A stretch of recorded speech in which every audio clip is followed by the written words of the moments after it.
ASDIP STEEL 5 will be released soon. It includes new great features and capabilities, many of them requested by your customers. This is Javier Encinas, and today we're going to discuss a brief overview of the most important features of this new version of ASDIP STEEL 5. Let's get started. When you open ASDIP STEEL 5, you see the project manager, this window. Here you can see the modules included in the package. Base plates and anchorage. The base plates can be biaxial, steel columns, design, continuous steel or composite beams, shear connections, and finally moment connections as well. Let's open an example of each module to get familiar with what is included in the package. Let's open a base plate design. This is a base plate design template. Here in the Geometry tab, you enter all the geometric information, dimensions, column size, etc. Material, the material properties. Here we can see the seismic provisions of AISC. This portion has been completely redesigned in this new version. And here is where we model the location of the anchor rods in this new version, with more options to define the location of the anchor rods. In the Loads tab, we entered information of the applied loads, vertical, bending moment in both axes, and horizontal loads also in both directions. So we have the complete scenario of the loads shown here in this image. In the Anchorage tab, we entered information for the tension analysis and for the shear analysis as well. So in the shear analysis, the program can use the anchor rods only to resist the shear force, or a combination of a shear log plus a friction, or the friction only. In the right pane, we can see at a glance, it's a summary of the results in just one screen, where we can see immediately what is passing, what is failing. In this particular example, all this portion is passing, but we have these two deficiencies here. This is in shear, design of the anchor rods, and also the tension shear interaction. So the combined stress ratio is also failing. So we know exactly where to look at in this example to fix these deficiencies. If we go to the Contents tab, we can see a more detailed set of calculations grouped by topic, also showing the control load combination. If we go to the Detail tab, we can see a more detailed set of calculations, step by step, with exposed formulas and also references to the ACI code. So we can check all the calculations behind the results. Finally, in the Graph tab, we can see graphically the plan view of the base plate, which is biaxial. This blue area is in compression, and the white area is in tension, so that anchor rods are active in this portion here. If we go to the tension breakout area, we can see in plan view and in elevation view the breakout area for the anchor rods. These yellow rods are effective in tension. We go to the shear breakout, we can see the breakout area in both directions, in X and in Z. We go back to the project manager. Let's open the steel column module. This is the steel column template for in ASDIP STEEL 5. Here you enter the known information, the member column length and the umbrace length. In the Stability tab, you specify if you use the direct analysis method or the effective length method as to calculate the stability analysis, if the column is sway or non-sway, and also if the second order analysis are included or not. If not, ASDIP STEEL will calculate the amplified moments according to the AISC procedure. In at a glance summary of the results. In the Contents, a more detailed set of calculations with the amplified moments. Here the column strength, analysis in compression and in bending in both directions. Finally, the combined forces. In the Detail tab, a more detailed set of calculations, step by step. You can follow all these calculations if you want. Graphically, you can see the interaction diagram of the steel column. If we go back to the project manager, let's open an example of a continuous composite beam.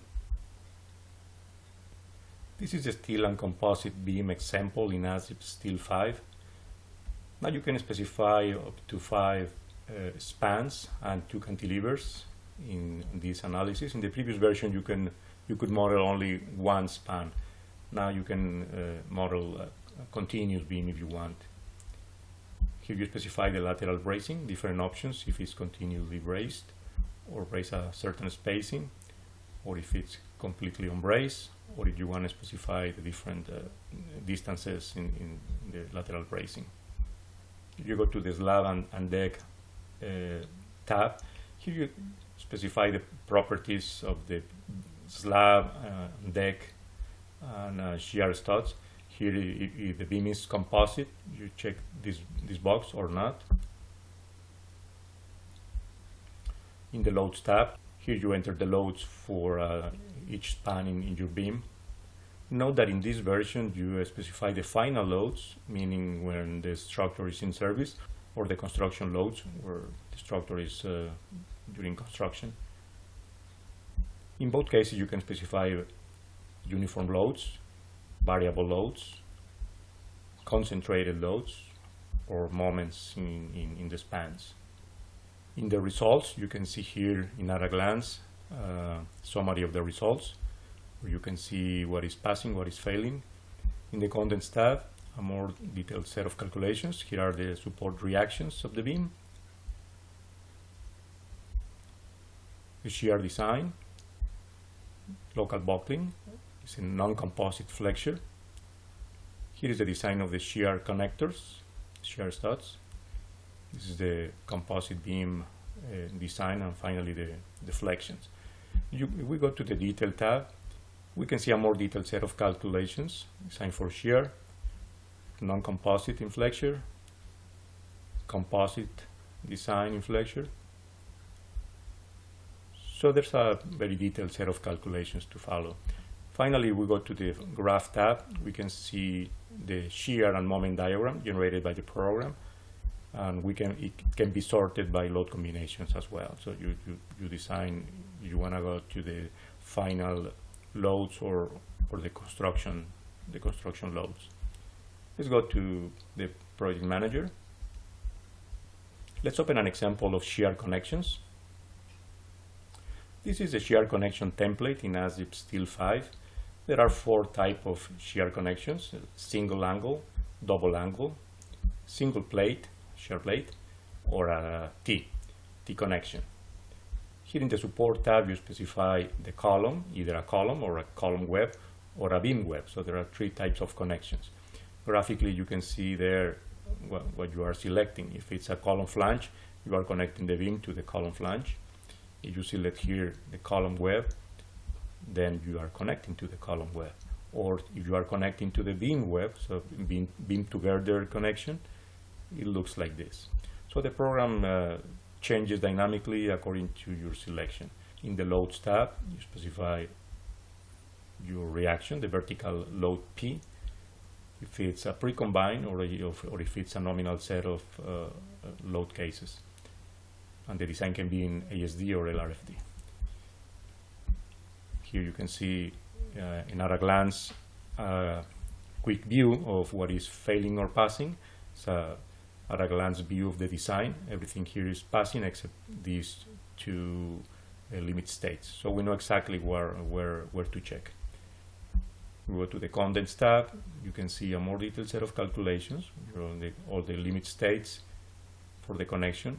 What is controlling? This is the controlling limit state, and this connection is failing currently in this example. The program performs design checks according to the type of connection and also checks the geometric constraints. You go to the detail tab, more set of calculations. All the limit states are here to follow the design checks and the geometric constraints. Graphically, front view, side view, and top view of the shear connection design.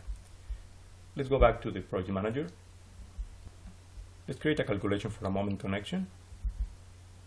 And this is a new module in ASDIP STEEL 5. This has been requested for a long time by our customers. Finally, this module is included in this package now. Moment connection design. We're including 3 different types of moment connections. The flange plated, top and bottom, welded flange directly to the column, or end plate connection. Here in the column tab, you specify the column dimensions and the different type of conditions. In the beam tab, you specify the type of shear connection, if it's a double angle type of connection or if it's a shear plate. Since we selected a flange plated as a moment connection type, there's a flange plate tab here where we can specify the plate width and thickness, and also if it's bolted or welded. In the loads tab, we specify the vertical load P and moment M in the connection. Can be an ASD and LRFD, and also you can specify a pre-combined loads or a set of load cases, and the program will combine them internally. In at a glance, as in the other modules, you can see here a view of the design. You can see immediately what is failing, if any. In this case, everything is passing. We go to the contents tab, a more detailed set of calculations. The shear connection is the controlling load combination, and these are the limit states for the moment connection, the design checks, and the geometric constraints in this design. In the detail tab, a more detailed set of calculations with the connection strength. All the limit states are here. Graphically, you can see here graphically the beam and the column. Note that these images are not updated yet. We are still developing this module. This module is completely new in this package, but it will be ready when we issue the package. As you can see, this new version of ASDIP STEEL 5 is fantastic with great new features and new modules as well. It's very complete with biaxial base plates, continuous steel and composite beams, and now with moment connections included in the package. With this, we conclude the presentation of this brief overview of the new features in ASDIP STEEL 5. Please subscribe to the channel if you want to receive notifications in the future. Thank you very much for your attention.